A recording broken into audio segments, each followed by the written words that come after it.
Muy bien, mis amados hermanos, estamos abriendo la palabra del Señor en este día en Lucas capítulo 24, comenzando con el versículo 37. Pues aquí estamos continuando con este encuentro del Señor con los discípulos de Emaús. ¿Se acuerdan que venían caminando con el Señor la semana pasada? Y el Señor se apareció a ellos y les abrió las Escrituras. Y les mostró que ellos debían de haber creído lo que Dios decía en las Escrituras hebreas sobre su muerte, sobre su resurrección. Como yo les decía esta mañana, Dios prueba nuestros corazones. ¿Se da cuenta? Siempre prueba. ¿Se acuerdan lo que yo les decía hace un momento? Y el asunto es que Dios estaba probándolos. Y decían, ¿qué cosas pasaron aquí? Él sabía qué cosas habían pasado. Y después le pregunta, es como que se seguía de largo, ¿no? Pero estaba esperando que ellos le dijeran, ven, siéntate con nosotros. Y hacerse con nosotros. Él quiere que nosotros le digamos, Señor, ven, siéntate con nosotros. ¿Sabe el Señor que todas las cosas? Claro que sabe todas las cosas. Él es omnisciente. Pero Él espera que nosotros digamos. Él espera que sacar de nuestro corazón fe, pero a veces saca incredulidad, ¿no? Y de estos había sacado incredulidad. ¿Se acuerdan que comenzaron a decir, oye, mira, hay unas mujeres que han hablado, que Él ha recitado? Y Él los reprendió, una dura reprensión. El pasaje de Emaús, algunos creen que es un lindo pasaje, ¿no? Pero realmente es una reprensión a los discípulos por la incredulidad que tenían. ¿Sabe? El Señor prueba nuestros corazones. Dígalo conmigo, el Señor nos prueba. Dígalo bien fuerte, el Señor nos prueba. Siempre tenemos que estar atentos a eso. Y mire lo que pasa. Pero Él ha venido y ha abierto las Escrituras, comió pan con ellos, se sentó a la mesa, y ellos están hablando estas cosas, se han regresado a Jerusalén, están 11 reunidos, y los que estaban con ellos, que decían, versículo 34, ha resucitado el Señor verdaderamente y ha aparecido a Simón. O sea que también se había aparecido a Simón. Varias veces yo le dije que la ley decía que para que una palabra sea confirmada en Israel se necesitaban solamente 2 testigos. Eso es lo que insiste la Torah, la ley de Moisés dice que solamente se necesitan 2 o 3 testigos para que sea confirmado esto, ¿no? Toda cosa. Pero son 11 aquí, ¿se da cuenta? Hay más que 11. Y después 1 Corintios 15, versículo 5, ¿no? Bueno, del 1 en adelante realmente se habla que hubieron hasta 500 testigos. Así que la resurrección de Cristo no está en tela de duda. De acuerdo a la ley de Moisés, es un hecho, porque hay más de 2 testigos. ¿Me entendió lo que quiero decir? Pero nota lo que pasa, porque ellos contaban las cosas que les habían acontecido y cómo le habían reconocido al partir a Matzah, ¿no? Y mientras ellos aún hablaban de estas cosas, Jesús se puso en medio de ellos y les dijo, paz a vosotros. Interesante, ¿no? Porque mire, mientras ellos están conversando estas cosas, en este lugar donde están, que seguramente es el aposento alto, ¿no? El asunto es que el Señor se pone en medio de ellos. Por cierto, dice que donde 2 o 3 estén reunidos, nuevamente 2 o 3, se da cuenta como 2 testigos, se da cuenta. Dice, donde 2 o 3 estén reunidos, ¿quién está en medio? El Señor está en medio. ¿Quién está en medio nuestros hermanos? Aquí somos más que 2 o 3. ¿Se da cuenta? El Señor está en medio. Se pasea en medio de los candelabros, dice el libro de Apocalipsis.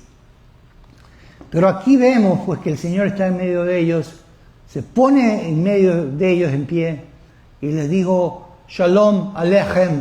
Eso es en hebreo, Shalom. Dígalo conmigo, Shalom. Bien fuerte, Shalom. Ok, eso no significa, como en el hebreo moderno, hola, nada más. Porque en el hebreo moderno, para decir hola, usted dice shalom, ¿no? Hola.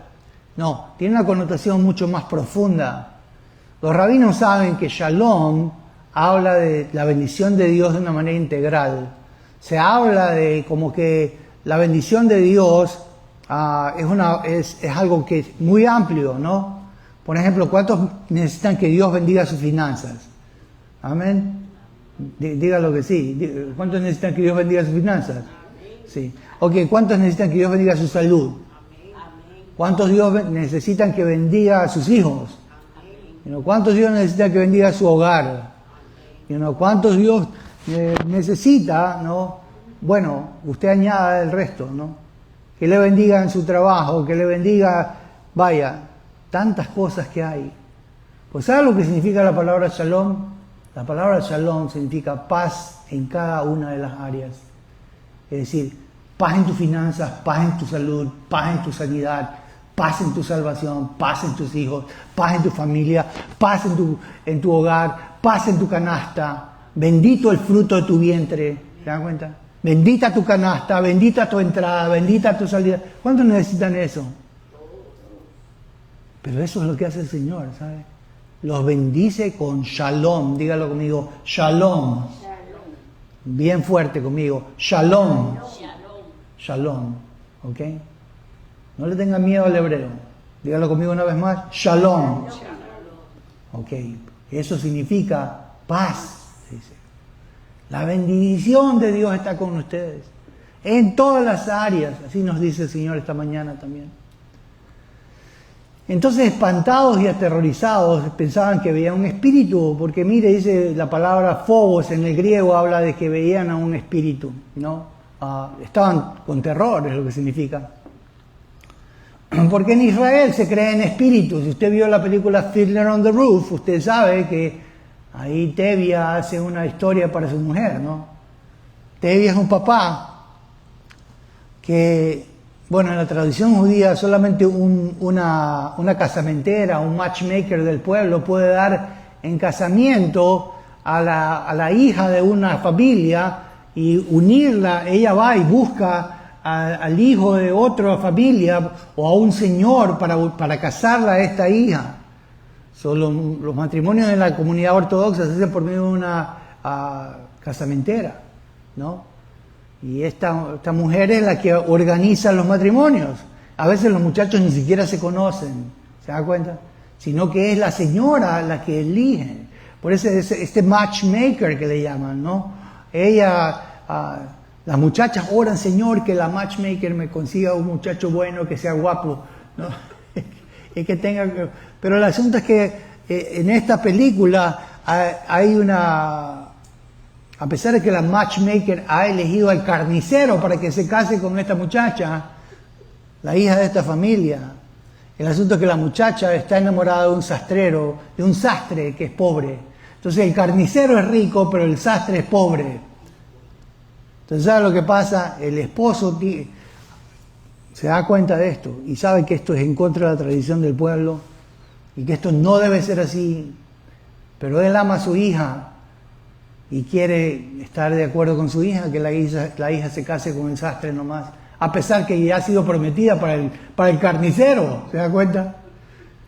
El asunto es que él hace una historia y él dice, él ve una historia de unas tumbas y de unos muertos que vienen volando y dice, mira, tuve una visión en la noche y estábamos ahí en un cementerio y venían volando todos los ancestros, todos los fantasmas de los ancestros venían ahí, y se apareció la viuda del carnicero y entonces dijo que era la muerta, ¿no? La muerta del carnicero, la ex esposa del carnicero, del cual el carnicero era viudo de ella, ¿no? Y ella dice que la va a agarrar del cuello a tu hija si se casa con el carnicero, le dice a la mujer de él, ¿no? Y además vino tu abuela también, y vino tus tíos, etcétera, y dijeron que no, que ella tenía que casarse con el sastre. Entonces la esposa dice, con el sastre, dice, sí, con el sastre. Bueno, dice, si mi abuelo ha venido de la tumba, dice, para venirnos a decir estas cosas, así ha de ser. Entonces acepta la mamá que la hija rompa la tradición y se case con el sastre. Okay. Pero lo que quiero decirles es que dentro del pueblo de Israel hay una tradición de que se cree en espíritus, ¿se da cuenta? Así es. Por eso están atemorizados. Porque se cree también que un muerto regresaba a la tumba por lo menos 3 días, ¿no? después, ahí al lugar de la tumba, ¿no? Y entonces por eso ellos tienen miedo, porque dice, este es un fantasma. Este es un fantasma de los que hablaba la tradición judía, ¿se da cuenta? Pero él le dijo, versículo 38, ¿por qué estáis turbados y tienen en vuestro corazón estos pensamientos? Mirad mis manos y mis pies, que yo mismo soy, palpad y ved, porque un espíritu no tiene carne ni huesos como veis que yo tengo. ¿Qué le había pasado en las manos, hermano? ¿Qué le hicieron en las manos al Señor en la cruz? Lo traspasaron con clavos. ¿Qué le hicieron a los pies? Lo traspasaron con clavos. Así fue como lo clavaron, ¿se da cuenta? Pero entonces dice así, dice, palpad y ved que yo mismo, porque un espíritu, que soy yo mismo, porque un espíritu no tiene carne ni huesos. ¿Qué tiene el Señor hoy día? Carne y huesos. Dígalo conmigo, carne y huesos. El Señor tiene carne y tiene huesos. Una vez hablaba yo con un líder, ustedes me escucharon esta historia anteriormente, ¿no? Pero a este hombre se lo llamaba un potentado entre los pastores, ¿no? Alguien me dijo una vez, oye, este hombre es un statesman, me dijo él, entre los pastores, ¿no? Tiene tradición porque había sido líder en la isla de Cuba, ¿no? Ya les dije el país, aunque no debía haberle dicho. Pero bueno, escúcheme esto, mire, ¿sabe lo que me dijo una vez en una reunión de pastores? Y ahí estaba yo y estaban otros pastores ahí que pueden atestiguar esto. Pero él dijo así, yo no creo que Jesús tiene carne y huesos y que hay un espíritu, que hay un cuerpo volando por allá en las galaxias, dijo así. ¿Sabe? Pero eso es exactamente lo que dice el Señor aquí, ¿se dan cuenta? Él dice, mirad, porque un espíritu no tiene carne y huesos como veis que yo tengo. ¿Qué tiene el Señor? Carne y huesos. ¿Qué tiene el Señor? Carne y huesos. El Señor ha resucitado de una manera física y sí hay un cuerpo en la ciudad celestial, en la presencia de Dios, que va a regresar y es el ejemplo de nosotros, porque también nosotros vamos a tener carne y huesos exactamente como la del Señor. ¿Se da cuenta? Él es el ejemplo de la resurrección. Así que desechamos a cualquiera que viene a decir que Cristo es un espíritu, que no ha resucitado en carne y huesos. Eso es un hereje. No le llame statement, porque no es statement. No es un líder en la comunidad, es un hereje que está negando la palabra de Dios. La palabra de Dios dice que Cristo tiene carne y huesos. Y así como Cristo tiene carne y huesos, el Mesías tiene carne y huesos, también dice el libro de Daniel, los muertos se resucitarán, se levantarán del polvo con carne y ¿qué cosa? Con huesos. Y algo más, vea lo que dice aquí. Diciendo esto, les mostró las manos y los pies. Y como todavía no creían ellos de gozo, no lo creían y estaban maravillados, les digo, ¿tenés algo de comer? Entonces le dieron parte de un pez asado y un panal de miel. Y él lo tomó y comió delante de ellos. ¿Qué comió? Un pez asado. ¿Puede un espíritu comer pez asado? No. ¿Puede un espíritu tomar un poco de miel y ponérselo en el paladar? ¿Puede? No. Es un cuerpo físico el que puede comer pescado y miel. Algunos dicen, bueno, de esa parte, panal de miel no está en los manuscritos más antiguos. Sí, pero está en el texto de la mayoría. Y sabe, no afecta al texto para nada. El Señor tomó y comió, versículo 43, delante de ellos. Y estas son las palabras que os hablé, dice el versículo 44, estando aún con vosotros, que era necesario que se cumpliese todo lo que está escrito de mí en la ley de Moisés, en los profetas y en los salmos. Y aquí el Señor vuelve a usar la misma hermenéutica, vuelve a usar la misma manera de hacer exposición bíblica. ¿Cómo se hace exposición bíblica? A ver, Señor Jesús, cuéntanos cómo se hace exposición bíblica. Hoy día tantos hablando de predicación expositiva, te vendo el libro de predicación expositiva, aquí está el libro de predicación expositiva, la clase de predicación expositiva, el instituto de predicación expositiva, el instituto de expositores, la clase de expositores. ¿Cómo se hace, Señor, la exposición? Muy sencilla. ¿Sabe cómo se hace? Dice que tomando lo que dice la ley. ¿Dónde está la ley, hermanos? ¿Dónde está la ley? Aquí está la ley. Torah, Nevi'im y Ketuvim. La ley es el Pentateuco, los 5 primeros libros de la Biblia. Y después dice aquí, los profetas, Nevi'im, son los profetas.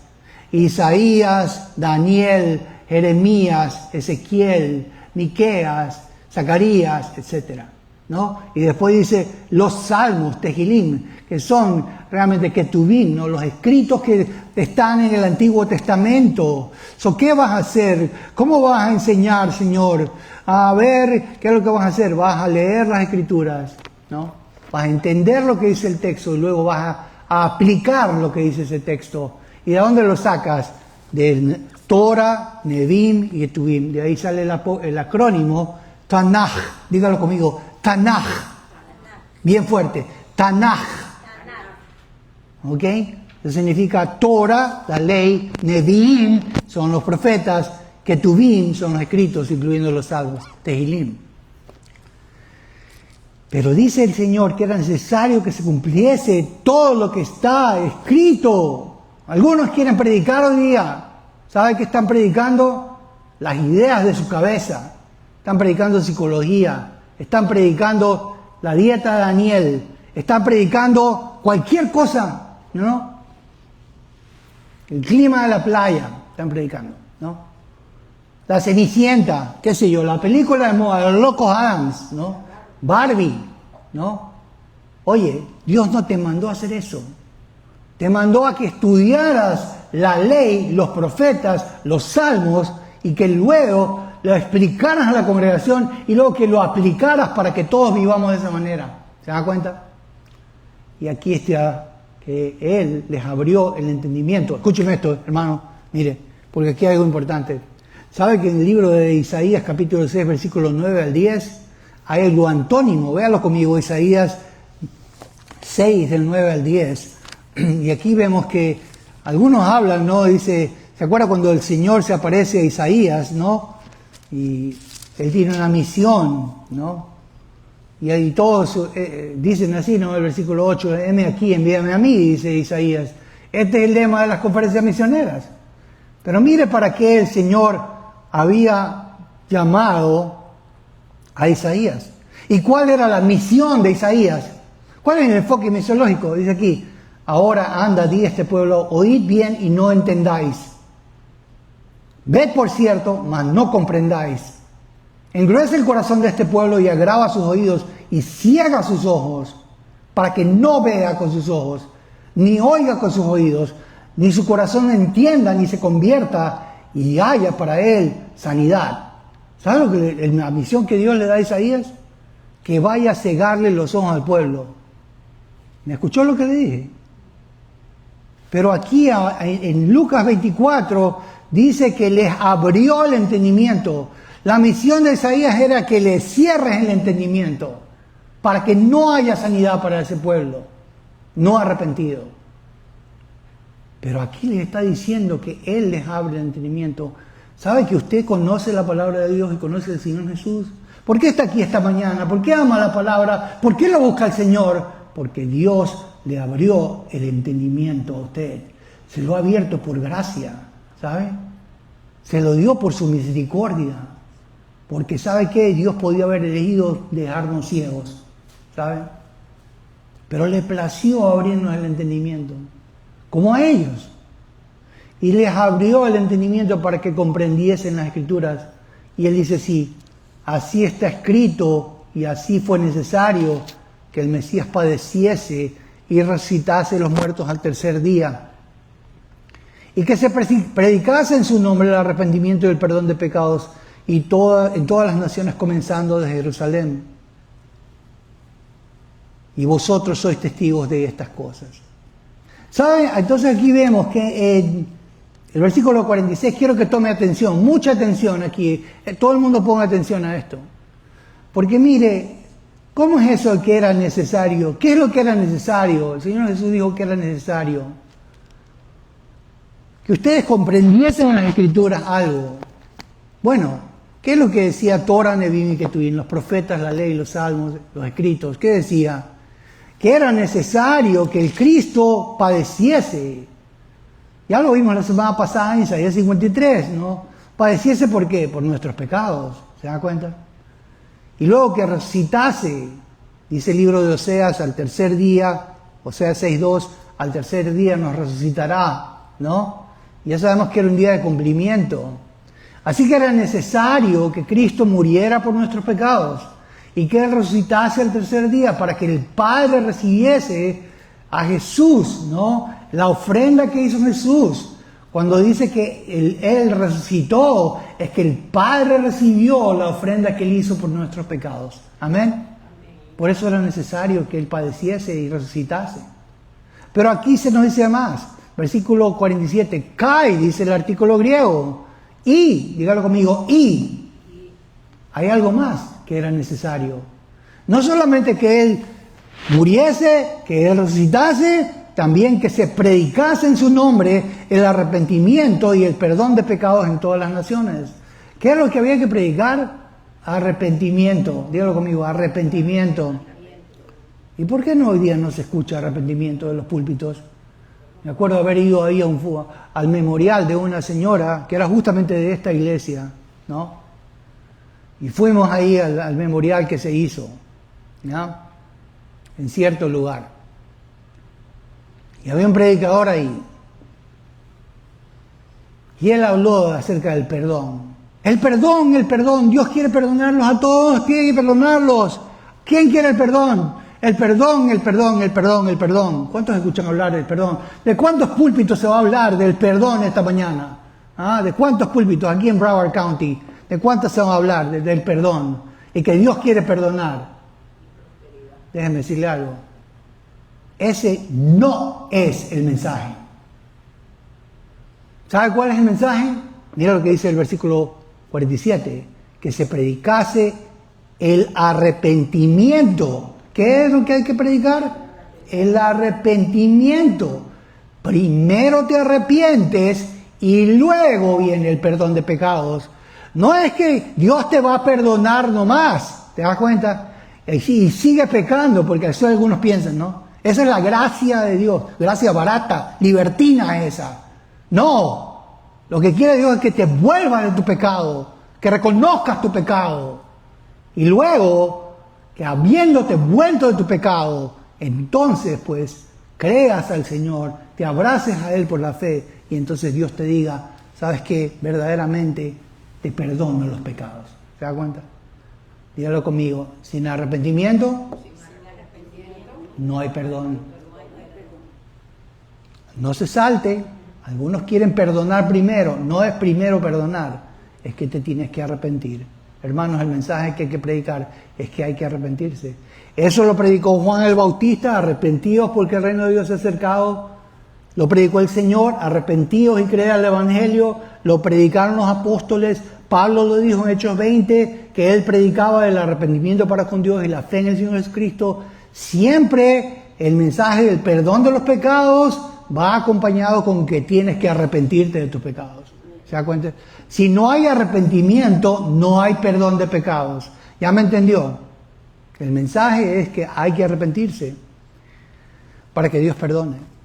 Pero hay algo más que quiero terminar diciendo ahí, y es que se nos dice ahí que era un mensaje para todas las naciones.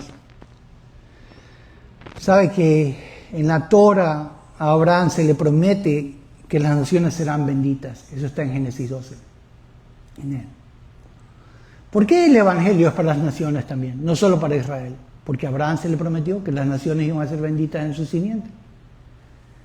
Y quiero decirte también que el concepto de los extranjeros en el pueblo de Israel hablaban de esto, pero había una promesa en Isaías 2 que todas las naciones iban a correr a él. Pero quiero terminar solamente con un pasaje porque ya se me fue todo el tiempo.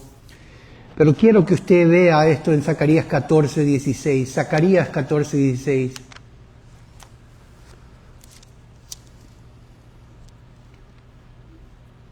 ¿Sabe que un día el Señor será rey sobre toda la tierra? Eso dice Zacarías 14. Mira lo que dice, por favor, léalo ahí.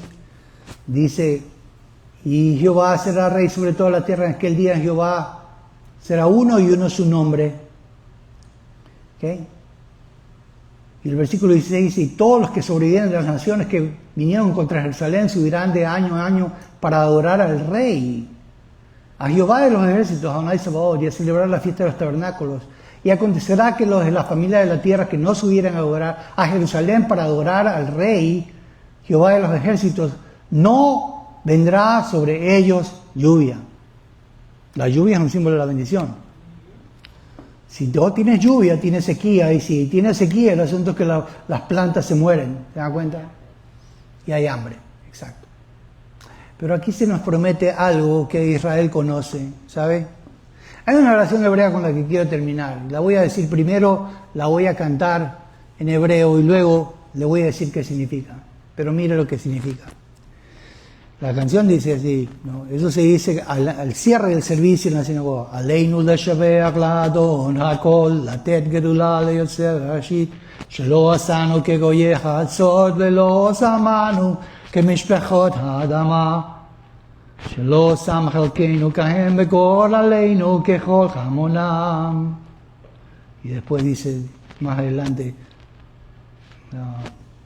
ואנחנו קוראים ומשתחווים ומודים לפני מלך מלכי המלכים הקדוש ברוך הוא. Y termina así, ונאמר היה אדוני למלך על כל הארץ ביום ההוא כי יהיה אדוני אחד, יהיה אדוני אחד ושמו אחד. ¿Sabe qué significa? Escúcheme. ¿Sabe qué significa? Un día el Señor será el Rey de todas las naciones. Amén. ¿Cuántos esperan ese día? Un día el Señor será uno su nombre. Se va a acabar la idolatría y los idólatras.